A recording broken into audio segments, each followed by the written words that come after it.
Olá, alunos! Vamos para mais uma aula de processo de fabricação, onde nessa aula trataremos a respeito, continuaremos, o nosso assunto a respeito das tubulações e nós estaremos dando ênfase aos materiais empregados nessas tubulações, certo?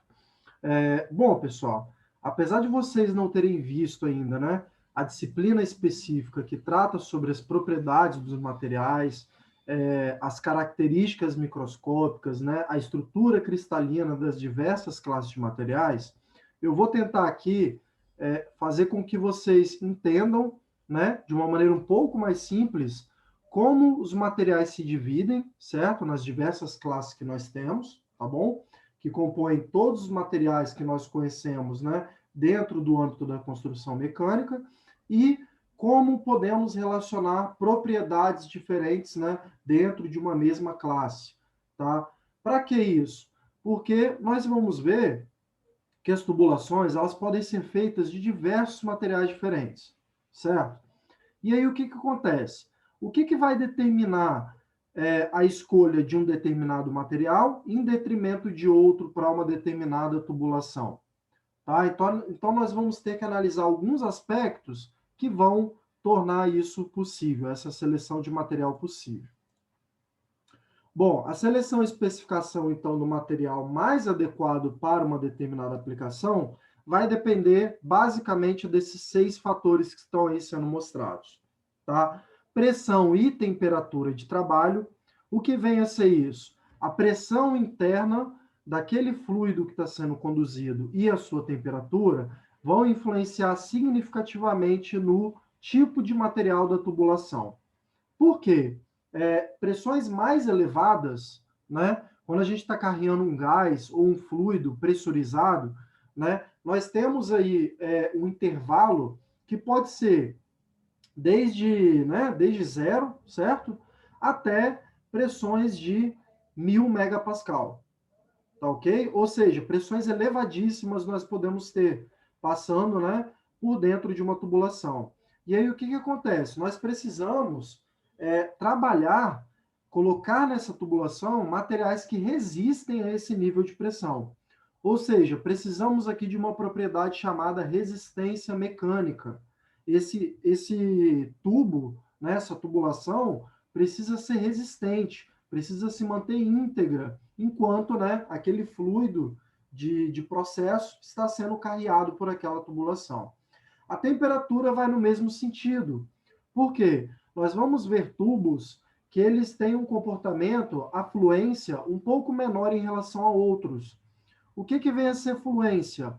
Fluência nada mais é, certo? De uma maneira bem resumida aqui para vocês, do que uma perda, certo? Não degradação, mas uma perda mesmo, tá? Das propriedades mecânicas daquele material à medida que a temperatura é elevada de maneira significativa, tá certo? Exemplificando, o que vem a ser isso? Bom, vamos supor que nós temos um aço, certo? Um tubo de aço, que ele está sendo conduzido um fluido nele numa temperatura ali em torno de 200 graus Celsius, certo? Uma temperatura de 200 graus Celsius dificilmente vai degradar as propriedades mecânicas de um aço carbono, tá certo? Porque ele tem uma característica básica dele de resistir a esse nível de temperatura. Já quando a gente eleva a temperatura desse fluido para cerca de 600, 700, 800 graus, a gente já pode ter mudanças microscópicas nesse material significativas, de tal modo que ele começa a perder aquelas propriedades mecânicas de quando ele era fabricado, certo? Então, quando a gente faz a aquisição de um tubo, por exemplo, ou de uma tubulação, geralmente nessa especificação vem a temperatura de trabalho máxima, certo? E mínima, quando for o caso, para a aplicação desse material naquele tipo de temperatura, ok? A principal propriedade aqui dentro da temperatura vai ser a resistência à fluência. E também a resistência à corrosão. Uma vez que a temperatura é um catalisador do processo corrosivo, em alguns tipos de aços, principalmente, nós estamos falando aqui principalmente das ligas, né, metálicas à base de ferro, certo? A temperatura, por ser um catalisador, né, do processo corrosivo, ela vai, né, influenciar também numa maior ou menor taxa de corrosão desse material, tá? Assim como a natureza do fluido. Então, a natureza do fluido conduzido, certo? Se a gente está carreando naquela tubulação água, ou vapor, certo? Vapor d'água, ou um gás, tudo isso vai ter um comportamento diferenciado em termos da interação que se faz com a tubulação. Por quê? Nós sabemos que a água ela pode corroer alguns tipos de aços um pouco mais rápido do que algumas outras ligas metálicas, tá? Temos tubulações de aço inox. Por que utilizamos tubulações de aço inox em detrimento de tubulações de aço carbono? Porque provavelmente o aço inox ele tem uma característica um pouco melhor em termos de resistência à corrosão quando nós estamos trabalhando com certos tipos de fluidos. Tá certo? Então, por exemplo, um aço carbono que ele é utilizado para numa tubulação que está carreando, por exemplo, vapor d'água, certo? Essa mesma tubulação provavelmente não vai ser utilizada quando estiver carreando água salgada, certo? Por quê? Porque a água salgada tem um caráter muito mais corrosivo do que o vapor da água, principalmente quando, né, essa tubulação é feita de um aço carbono, tá certo? Cargas externas. O que vem a ser as cargas externas? São as cargas de apoio que estão, né, à volta da tubulação. Nós falamos na aula passada que as tubulações elas são classificadas quanto ao emprego, certo? E quanto ao fluido conduzido, ok? Que aqui, né, entrou para a gente como até uma característica importante na escolha do nosso material. Em relação ao emprego, nós temos as tubulações dentro e fora das instalações industriais. E aí, fora das instalações industriais, principalmente, nós podemos ter uma tubulação passando por dentro do solo, podemos ter uma tubulação apoiada, né, sobre o solo, com um certo tipo de suporte. Ou seja, as cargas externas nada mais são do que as cargas que são aplicadas de fora, certo? Para dentro da tubulação, e não de dentro para fora, certo? Enquanto a pressão de trabalho, né, que é o primeiro item que nós vemos aqui, ela nada mais é que a pressão do fluido, ou seja, aquela pressão interna da tubulação, as cargas externas são né, as solicitações mecânicas que vêm de fora para dentro da tubulação. Tá? Também temos as perdas de carga, certo? Perdas de carga são um fator importantíssimo no projeto dessas tubulações, certo? Quando a gente vai projetar, né, as máquinas de fluxo, né, as bombas e as turbinas e por aí vai, que vão, né, impulsionar o fluido por essa tubulação, nós precisamos levar em consideração as perdas de carga, que nada mais é que o quê, pessoal? De uma maneira resumida falando para vocês, o atrito da tubulação com aquele fluido que está sendo conduzido. Então, várias coisas, né, vão entrar em consideração nessas perdas de carga, como, por exemplo, o próprio projeto dessa tubulação, o número, né, de ramificações que ela tem, porque cada ramificação leva um certo número de perda de carga, tá? E por aí vai. E para finalizar, o custo, certo? O custo sendo um dos principais fatores, né? Uma vez que nós precisamos ter uma tubulação economicamente viável, tá? Já que, principalmente numa indústria de processo, o projeto de tubulações, a instalação dessas tubulações e a sua manutenção leva uma parte da receita dessa empresa, tá certo? Então, qualquer método que nos faça diminuir esse custo é bem-vindo, ok? Bom, e aí nós temos que os materiais, eles podem ser divididos em dois grandes grupos, tá? O primeiro grupo dos materiais metálicos, tá? Que respondem pela grande maioria das tubulações hoje que nós vemos nas indústrias de processo, cerca de 70%, 80% das tubulações, até mais um pouco, são feitas de tubos metálicos, tá bom? e os tubos não metálicos, que começam a ganhar força principalmente com o advento dos polímeros, tá? Que veio principalmente, né, da última metade do século para cá, tá bom? E aí, nos tubos metálicos, nós podemos separar ainda em duas classes, que são as ligas metálicas ferrosas, ou seja, baseados em ferro, certo? São baseadas em ferro. Deixa eu pegar aqui meu ponteiro. Então, elas são baseadas no elemento ferro da tabela periódica, tá? E os tubos metálicos não ferrosos, que são baseados nos outros elementos, tá? Então, níquel, cobre, chumbo, alumínio, titânio, obviamente dentro da classe dos materiais, né, metálicos, tá? Por que dividir em duas classes? Porque dentro dos metálicos, os materiais ferrosos vão responder, de novo aqui, pela grande maioria desses tubos. Então, os tubos metálicos ferrosos vão responder por mais da metade de todas as tubulações empregadas nas indústrias de processo, tá? Enquanto a outra metade basicamente vai ser dividida entre esses tubos não ferrosos e os tubos não metálicos, que são divididos nos tubos não metálicos cerâmicos, tá? E polímeros. Dentro dos cerâmicos aqui, nós temos os tubos aqui de concreto,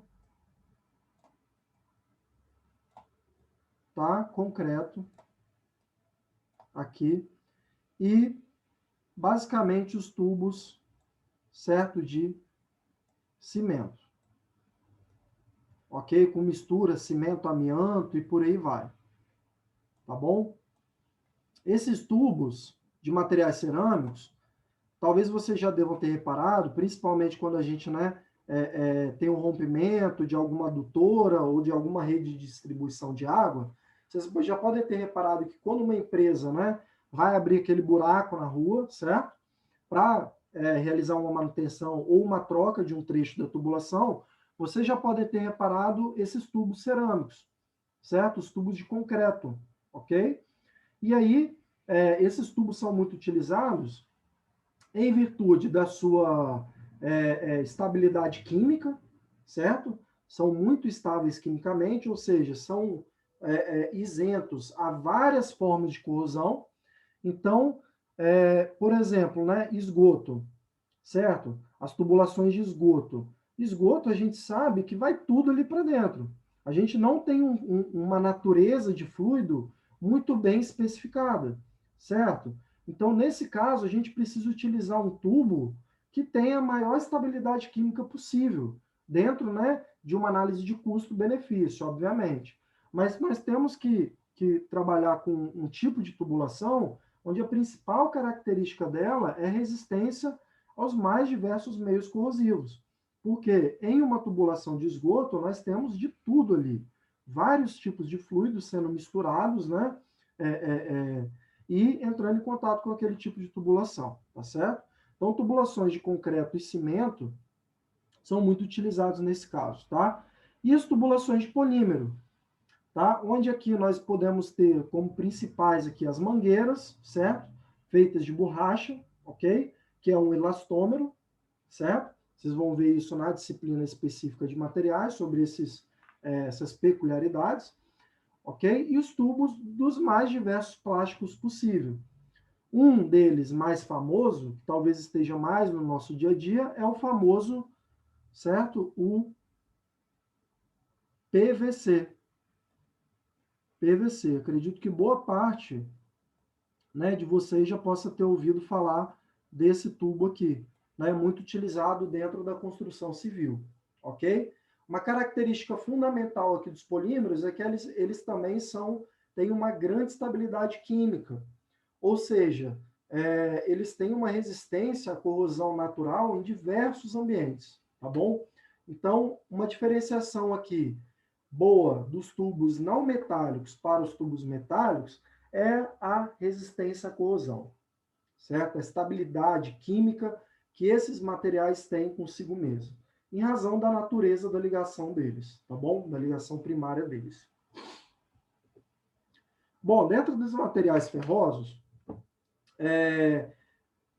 os materiais ferrosos em si são aqueles materiais baseados em liga de ferro e carbono, onde o ferro aqui, pessoal, vai responder por mais de 90%, tá? Mais de 90% da liga. E o carbono vai variar em quantidades aí de 1 até 6%, a depender do caso, tá? Em concentrações, então, abaixo de 2% de carbono, são conhecidos como aços carbono. Então, os famosos aços, ou aços carbono, né, têm concentrações de carbono abaixo de 2%. Concentrações acima de 2% são conhecidos como ferros fundidos. Então, os ferros fundidos têm concentrações de carbono acima de 2%. Tá bom? Acima de 2%. Nós vamos ver que quanto maior essa concentração de carbono, mais dura vai ficando a liga metálica, certo? A liga ferrosa. Qual é o problema disso? Que à medida que ela vai ficando mais dura, ela pode ganhar ou não a resistência mecânica. Geralmente, dentro dos aços, quando estamos dentro dos aços, ela vai ganhando resistência mecânica. Mas a partir de certo ponto, acima de 2% de carbono, esse carbono adicional, ele não consegue se congregar por toda a matriz de ferro. E aí o que acontece? Esse carbono ele acaba segregando e conglomerando em algumas partes do material. E aí, pessoal, carbono, a gente sabe que carbono nada mais é que grafite, em condições, né, baixas de temperatura e pressão. Ok? E aí, grafite, por não ter resistência mecânica, certo? Acaba diminuindo a resistência e aumentando também a fragilidade desse ferro fundido. Então, a gente vai ver que tubos de ferro fundido têm baixa resistência mecânica e alta fragilidade, tá? Qual é a característica legal desses materiais? A sua resistência à corrosão, tá bom? Então, os tubos de ferro fundido geralmente têm maior resistência à corrosão em relação aos aços carbono. Ainda podemos ter uma classe adicional aqui, que são os materiais ferrosos de alta liga. O que vem a ser alta liga? Falamos que os materiais ferrosos são liga baseada em ferro e carbono. Mas, em alguns casos, né, são adicionados outros elementos de liga. Por exemplo, cromo, níquel, tá? E outros mais. Qual é a ideia de se adicionar esses outros elementos? Dar características especiais a essa liga ferrosa. Tá? Dar uma maior manipulação de propriedades mecânicas para essa liga. Tá certo? E aí pode ser adicionado intencionalmente esses outros elementos.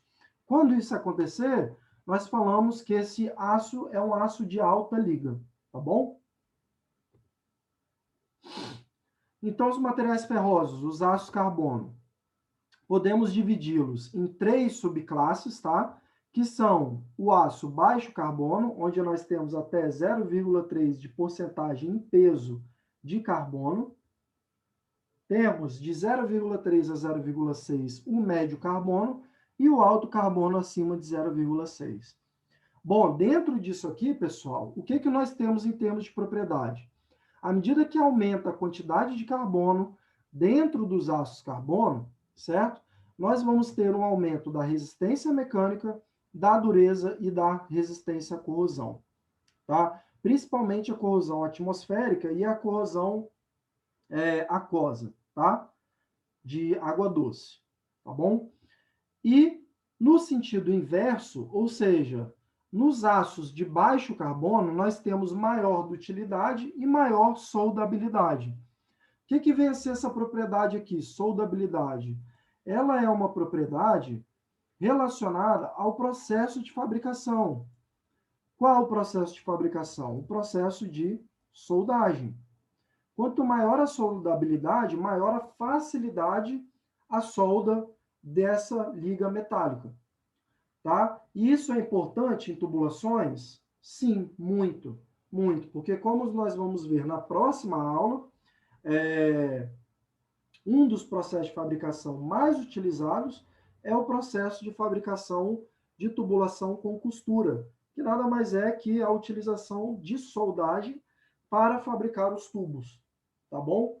E aí isso se torna muito importante, tá? Por quê? Não só temos que selecionar o material de acordo com as especificações de projeto, mas também devemos selecionar o material de acordo com as especificações de processo de fabricação.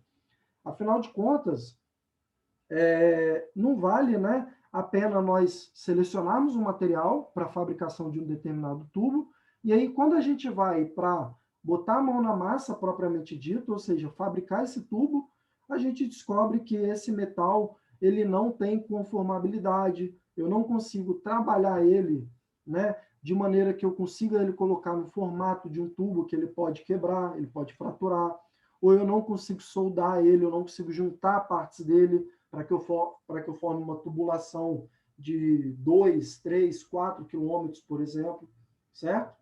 E aí acaba ficando inviável, tá certo? Então, olha só, do baixo para o médio para o alto carbono, nós temos o aumento da resistência mecânica, dureza e resistência à corrosão. Do alto para o médio e para o baixo carbono, nós temos o aumento da ductilidade e da soldabilidade. Ductilidade, que eu não falei ainda, né? Na verdade, falei agora, né? Mas não falei com esse nome. Ductibilidade nada mais é que conformabilidade, que é o quê? É a capacidade do material de sofrer deformações plásticas sem se fraturar, tá? Ou seja, pensa, pessoal, a matéria-prima para eu fabricar um tubo, na maior parte dos casos, vai ser uma chapa, certo? Uma chapa plana. Bom, para eu colocar essa chapa plana no formato de um tubo, nós, de antemão, sabemos que nós vamos ter que fazer o quê? Dobrar essa chapa, certo? Dobrar essa chapa de tal modo, né, conformar ela, de tal modo que ela tenha um formato cilíndrico, certo? Com vazio por dentro, ok? Para eu conseguir fazer isso, essa liga precisa ter uma certa ductibilidade, tá? Uma certa conformabilidade. Caso contrário, se ela não tiver isso, quando a gente ocasionar o menor esforço, certo? Para tentar dobrar essa chapa, ela vai se fraturar. Ela não vai conseguir dobrar naquele raio, né? Naquele diâmetro específico. Tá certo? Bom, em relação às propriedades, o que nós temos? Os ácidos carbonos eles têm baixa resistência à fluência em temperaturas maiores de 400 graus, ou seja, aqui entra uma limitação de temperatura de serviço, tá certo? Eles têm baixa resistência à corrosão em relação às outras classes de materiais, tá? Então, os ácidos carbono, prioritariamente, eles estão no lugar mais baixo em relação à resistência à corrosão, em relação aos aços alta liga, aos ferros fundidos e aos tubos não metálicos, tá bom? Já os aços liga são ligas baseadas em ferro e carbono com quantidades apreciáveis de outros elementos de liga. O principal material neste grupo são os aços inoxidáveis, ou os aços inox, certo? Que tem no cromo e níquel seus principais elementos adicionados, tá certo? O que esses dois elementos de liga conferem a esse tipo de aço, especialmente? Principal característica, resistência à corrosão, né, em diversos outros ambientes, tá bom? Mas também conferem um aumento da resistência mecânica, tá? Desse material. Alta resistência à corrosão, alta resistência à fluência e resistência mecânica, tá bom? Então, a adição de elementos de liga pode elevar a resistência à fluência, pode elevar a resistência mecânica e a resistência à corrosão desse aço carbono, tá bom? Tubos de aço liga são bem mais caros que os tubos de aço carbono, tá? Então, aqui tem uma característica negativa desses tubos, tá? Vimos que uma das principais coisas a ser analisada é o custo, certo? Porque o que acontece? Se você pega aqui essa terceira característica aqui que eu coloquei aqui embaixo, essa terceira característica aqui, seria interessante, né, a gente então nem trabalhar com aço carbono.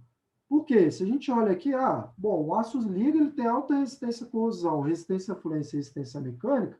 Para que eu vou utilizar tubo de aço carbono? Bom, o problema é o preço, tá? Porque a adição de cromo e níquel, que são elementos de liga, né, mais caros a serem adicionados, eles vão elevar muito o preço daquela tubulação. E muitas vezes não vai se justificar ter uma alta resistência mecânica, uma alta resistência à fluência e uma alta resistência à corrosão, dependendo da natureza do fluido, da temperatura e da pressão de trabalho, tá? Podemos ter casos aí onde a aplicação dos ácidos carbono são muito mais vantajosas, tá? Em termos de custo-benefício que os aços liga. A soldagem desses tubos também são mais complexas e mais caras, tá? Então aqui entra outro problema aqui, que é o problema da soldabilidade, certo? Os aços liga geralmente tem que ter um cuidado muito maior em relação à soldagem do que os aços carbono. E muito utilizado em serviços para os quais não se possa admitir a contaminação do fluido circulante e também em serviços com fluidos perigosos, tá? Então, fluidos inflamáveis, certo? Que são fluidos que têm uma capacidade, né, de flamabilidade alta. Precisamos ter tubulações com maior integridade mecânica, para que esse fluido, né, não venha a causar uma certa explosão, e aí gerar, né, um incêndio de proporções catastróficas dentro de uma indústria de processo. Então, nesse caso, vale a pena utilizar tubos mais caros, feitos, né, com aço liga, tá bom? E também quando não se possa admitir a contaminação do fluido circulante, que é o caso, né, pessoal, de indústrias alimentícias, certo?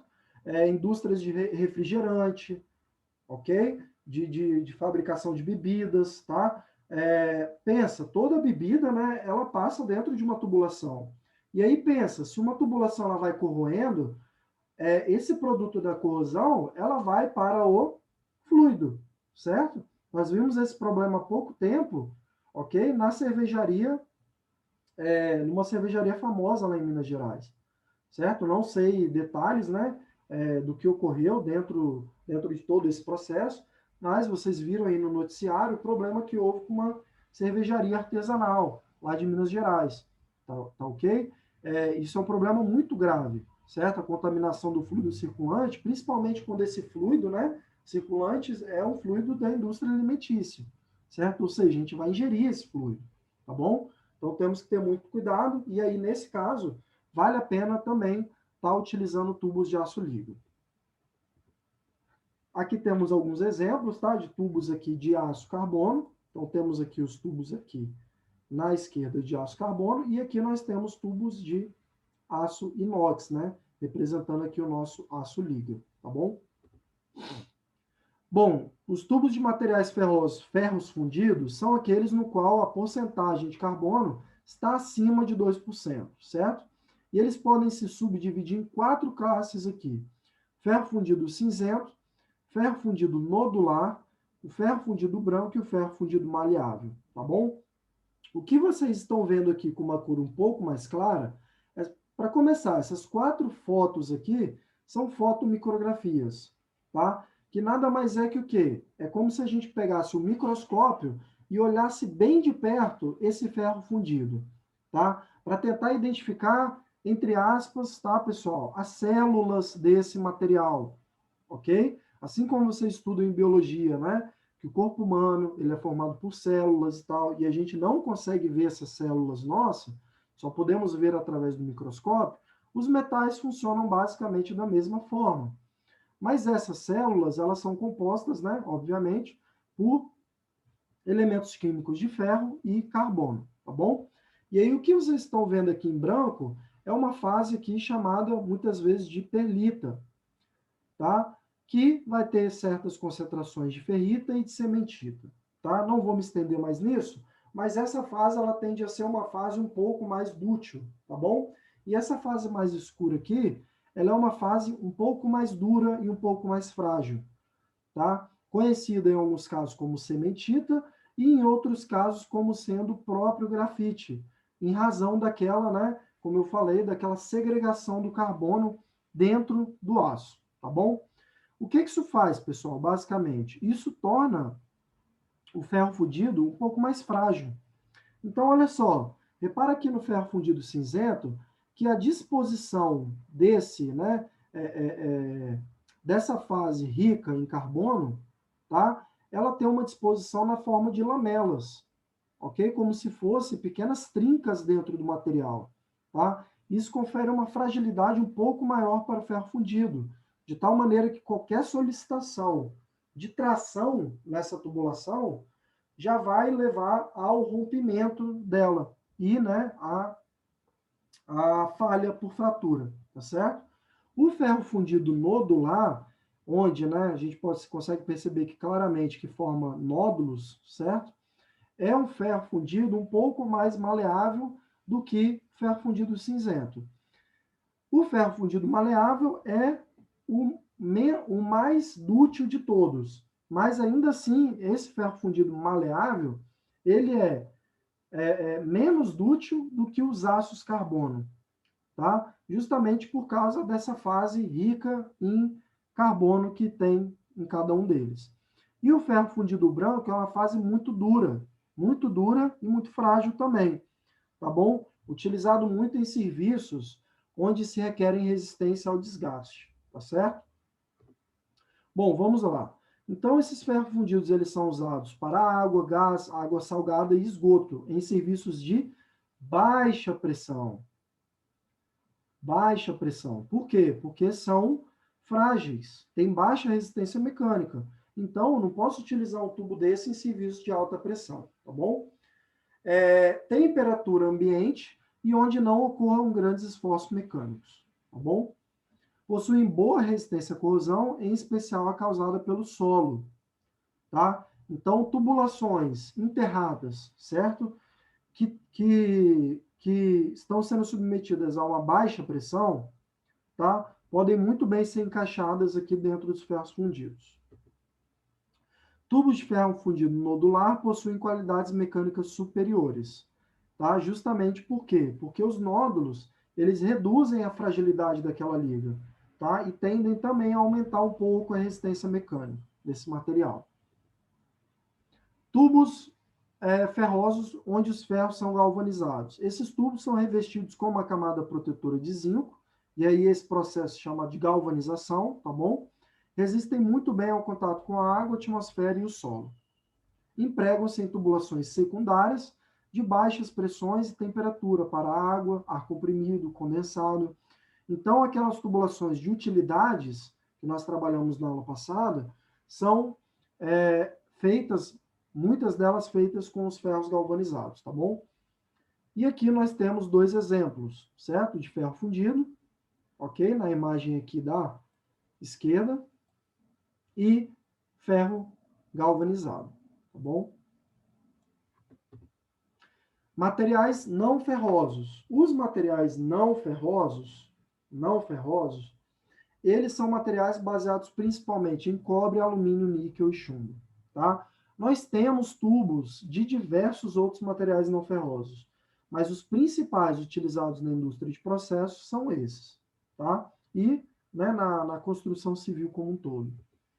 Em relação aos materiais ferrosos, o que essas quatro ligas aqui que nós vamos falar especificamente têm de melhor, tá? Em relação aos materiais ferrosos?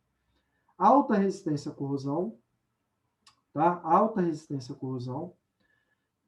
Alto custo, ok? Então, é uma característica ruim. Baixa resistência mecânica, tá? Alguns deles, certo? O que acontece? Alguns deles podem ser adicionados outros elementos de liga. Como assim? O cobre, uma liga, né, de cobre, ela não vai ter só cobre.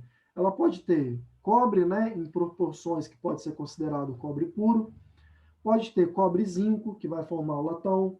Pode ter cobre estanho, que vai formar o bronze.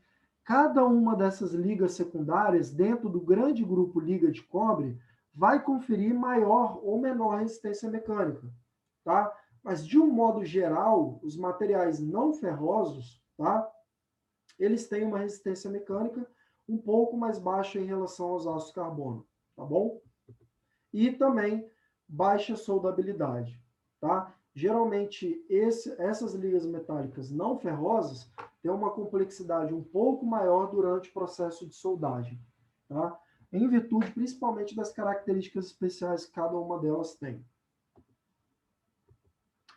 Bom, o cobre. O cobre é um excelente material em termos de resistência à corrosão nos mais diversos ambientes, tá? E tem uma alta condutividade térmica. O que tem a ver essa propriedade? O que é a propriedade de condução térmica? Alta condutividade térmica significa o quê? Que o calor, certo? O calor ele vai passar de maneira muito mais fácil por dentro desse material do que por outros.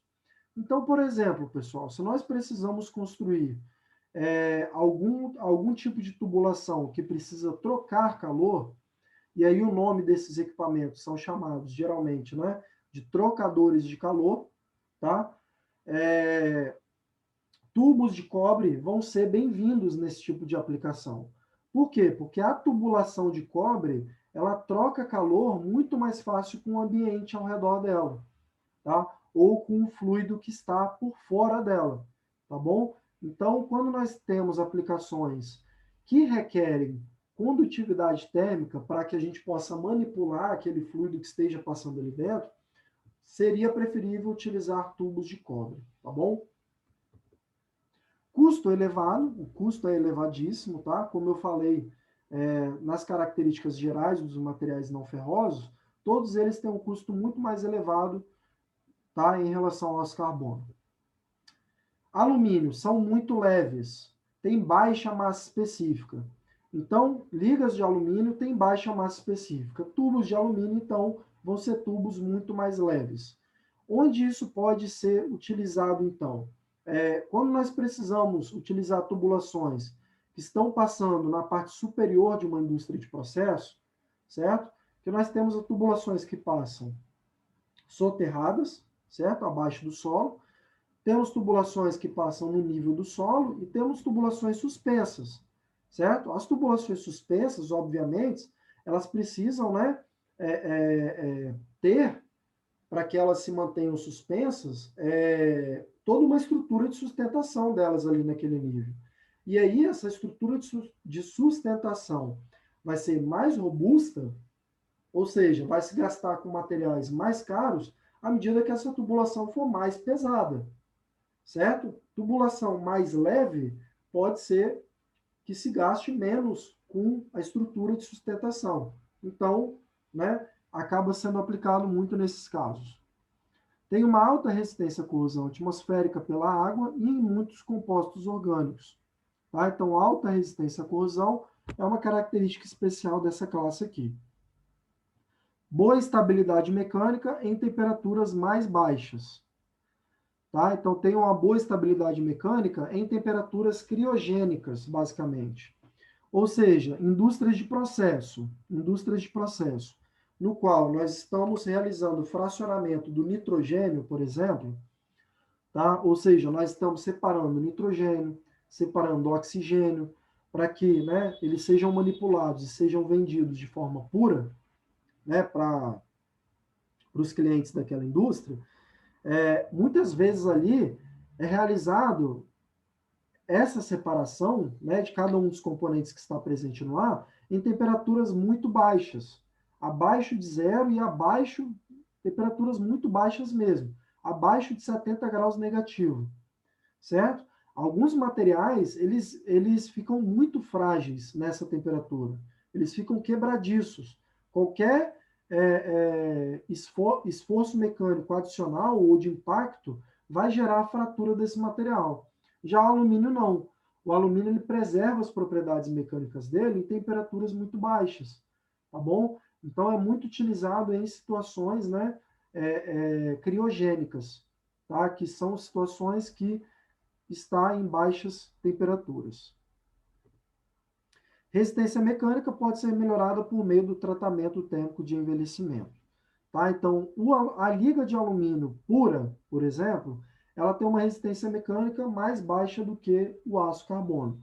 Quando a gente realiza esse tratamento térmico específico, vocês vão ver, né, lá na disciplina de materiais, todos esses detalhes, ele ganha resistência mecânica, tá bom? Ligas de níquel apresentam excepcional resistência à corrosão e alta resistência mecânica, tanto em temperaturas elevadas como em muito baixas. As ligas de níquel aqui, uma exceção, as outras duas ligas, né, de cobre e alumínio, já têm alta resistência mecânica, tá certo? Então, são ligas que têm alta resistência mecânica, que têm alta resistência à corrosão. Qual é o problema, então, aqui? São muito caras, tá? São muito caras mesmo. E aí são empregados no mais diversos fluidos e ambientes altamente corrosivos, como vocês podem ver aqui, tá bom? Chumbo. Ligas de chumbo são macios, porém são muito pesados, certo? Todo mundo, né, brinca, né? Acho que vocês quando vocês vão em loja de pescaria, né, principalmente, tem aquelas esferas de chumbo, né, que é utilizado exatamente para afundar e tal. O chumbo ele é um material muito pesado e é um material muito macio também, tá bom? Ou seja, muito dúctil. Tem baixa resistência mecânica e excelente resistência à corrosão. Tá? O chumbo tem uma resistência à corrosão excepcional em quase todos os ambientes, tá bom? Quase todos os ambientes. Podem trabalhar com ácido sulfúrico em qualquer concentração, algo que não é obtido com a liga de níquel, tá? Concentrações maiores de ácido sulfúrico no fluido vão levar à corrosão da liga de níquel e de qualquer outra liga, tá? Já a liga de chumbo não. São empregados em tubulações de esgoto sem pressão, tanto prediais como industriais, tá bom?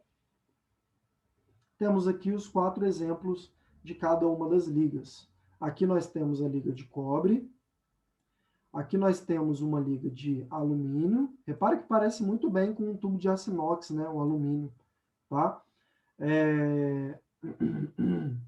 Aqui nós temos uma liga de chumbo e aqui nós temos uma liga de níquel, tá? São bem parecidos, né? Aspecto visual, tá bom?